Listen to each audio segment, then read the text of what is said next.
Alright, dahil wala tayo ngayong schedule ng tato mga boss, maliligo muna tayo ngayon sa Alico Resort.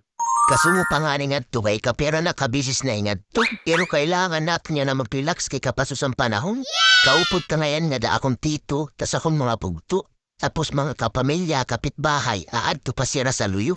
Kung napansin niyo kadamusan mga tao, tapos kadamusan mga nakaparking nga motor, Wow. diri pa ini asyaan aton paparigusan mga boss. Sa buwan pala ini.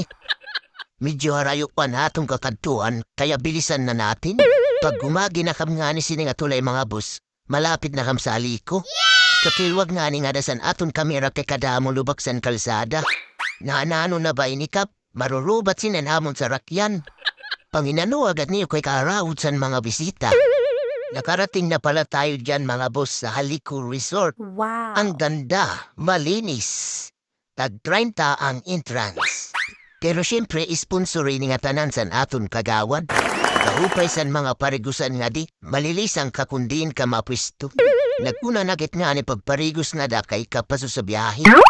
Karasa laig parigos kay kapinit san tubig tapos baga ka nga da san ginmamasahe. Sobra ka-relax nga di mga boss, makakalimutan niyo yung mga problema, pati mga utang.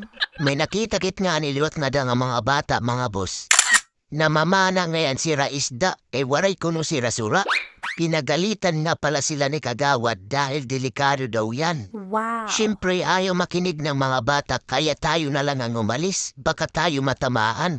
Kaya naginuman muna tayo bago matapos ang ating video. Nagharing pa nga ni kami nga na may kalamok, tapos kadamos ang tagno. Siyempre kailangan komportable tayo kapag nagiinuman.